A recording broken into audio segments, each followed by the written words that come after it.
Assalamualaikum warahmatullahi wabarakatuh. Perkenalkan, nama saya Satria Amandaud Indra Saputra, NPM 2240701127. Di sini saya akan menjelaskan tentang pencernaan nutrisi. Ada protein, karbohidrat, lemak, vitamin D, dan vitamin B12. Yang pertama itu ada protein. Jadi protein itu berasal dari makanan yang mengandung rantai makanan ini masuk ke mulut dan terjadi mastikasi pengunyahan dibantu oleh salivary glands, kemudian masuk ke lambung. Nah, di lambung ini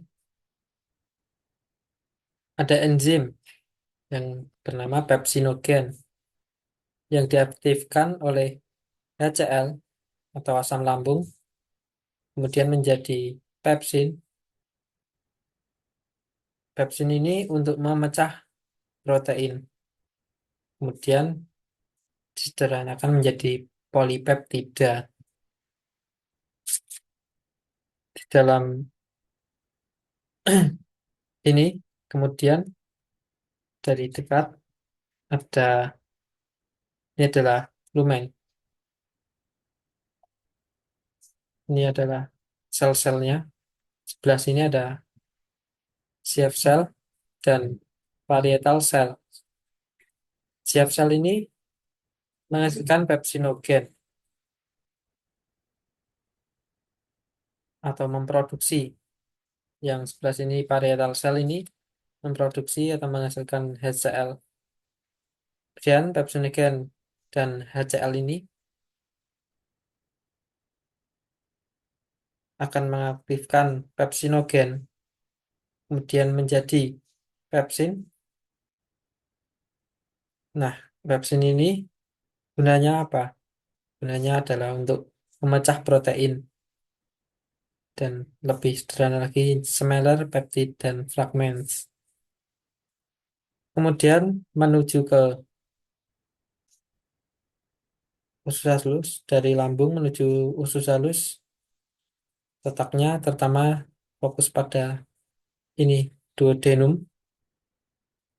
Di sini duodenum ini ada kelenjar pankreas atau cairan basah atau disebut dengan prekursor yang memiliki tripsinogen, kemotripsinogen, dan prokarboksipeptidase.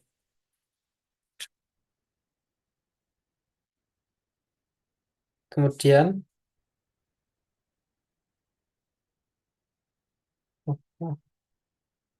ini adalah lebih dekat lagi sel-sel usus halusnya.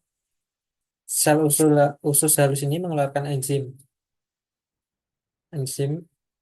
enterokinase yang berfungsi sebagai apa? Fungsinya itu untuk mengubah tripsinogen menjadi tripsin. Kemudian tripsin ini berguna untuk memecah polipeptida yang masih besar tadi.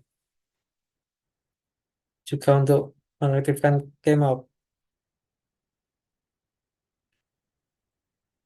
kemotripsinasin. Juga untuk memecah pepti, peptida. Kemudian setelah lagi menjadi prokarboksipeptidase, menjadi karboksipeptidase. Gunanya juga untuk memecah peptida.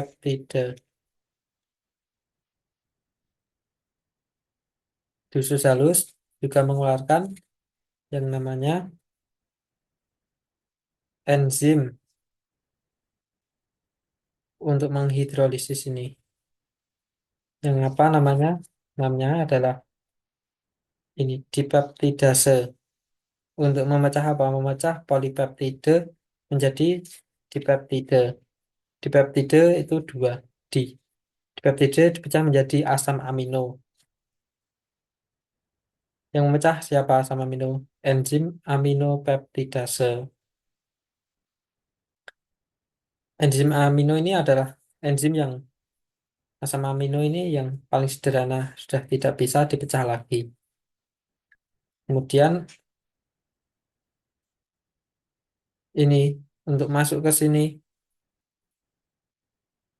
menuju ke darah, saluran darah ini membutuhkan yang namanya ion, ini H+.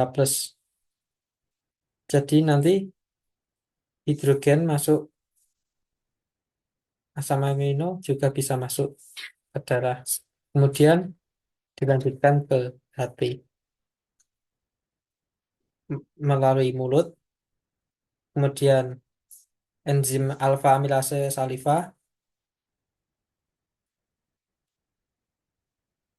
itu dari mulut itu menghasilkan enzim alfa amilase namanya untuk membantu makanan.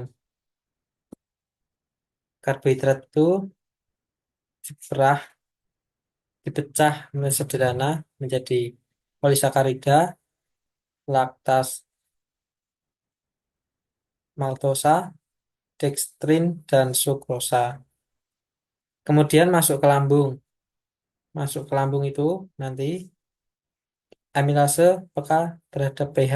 pH lambung itu rendah. Jadi pada asam lambung amilase tidak berfungsi. Kemudian masuk ke usus halus, bertemu enzim amilase pankreas. Dari siapa? Dari pankreas. Di usus halus, karbohidrat dipecah jadi lebih sederhana lagi. Menjadi apa? Menjadi oligosakarida dan maltosa. Siapa yang memecah? Yang memecah adalah maltase, laktase, dan sukrase yang dihasilkan dari sel epitel usus halus. Menjadi lebih sederhana lagi, menjadi monosakarida.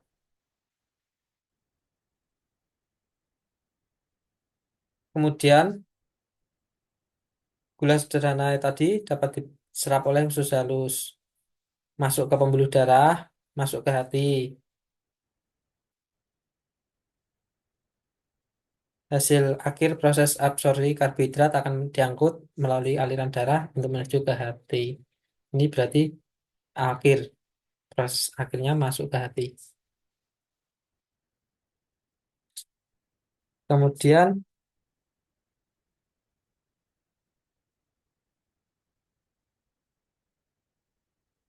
ada lemak. Lemak ini setiap hari terjadi di usus halus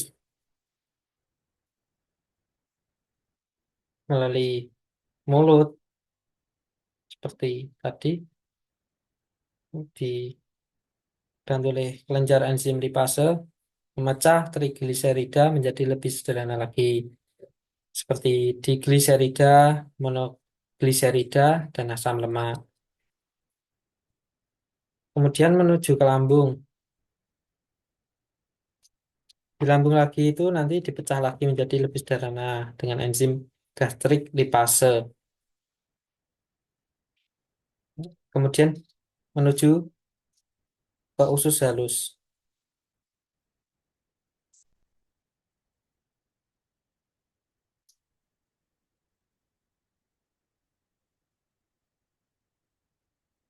Di usus halus ini terjadi enzimatik pankreas dan emulsifikasi oleh empedu. Pankreas melepas enzim lipase yang dijadikan karbohidrat lebih sederhana lagi. Menjadi apa? Menjadi lemak dan gliserol. Di usus halus ini ada ini di sini ada mikrofili. Mikrofili itu bentuknya seperti halus gitu.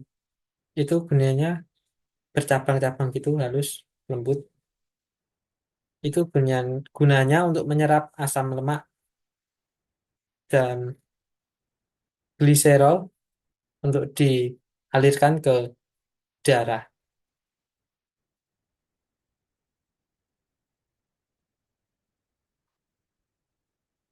Kemudian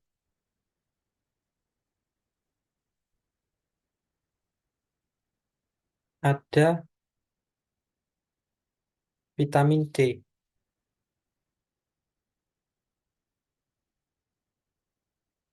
Vitamin D ini ada dari makanan dan juga dari matahari.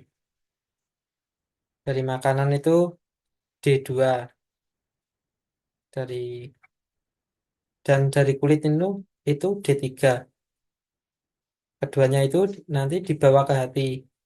Untuk hidroksilase diubah jadi kalkidiol dengan penambahan ion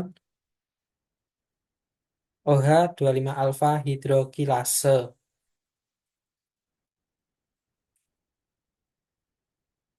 Kemudian kalkidiol sudah terbentuk di hati dibawa ke ginjal melalui pembuluh darah.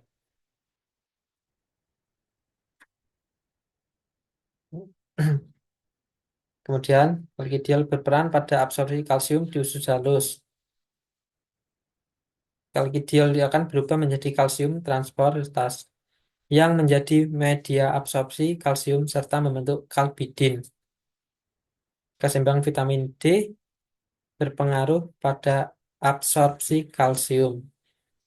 Kebutuhan akan vitamin D akan berbeda tergantung dengan usianya. Jadi, semakin tua ini akan membutuhkan lebih.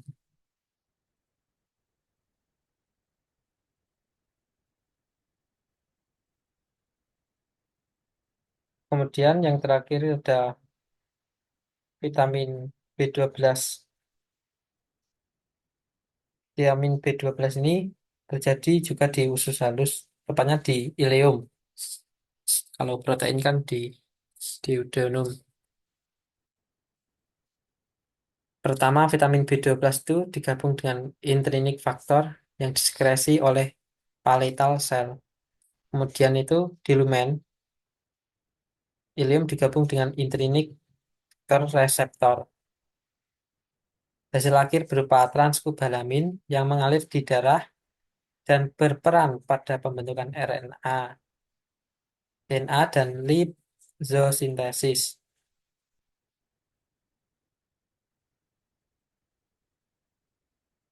Jika kekurangan vitamin B ini menyebabkan efek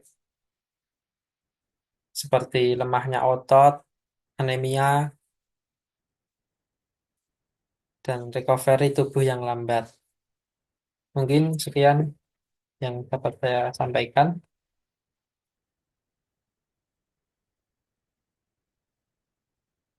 Terima kasih. Assalamualaikum warahmatullahi wabarakatuh.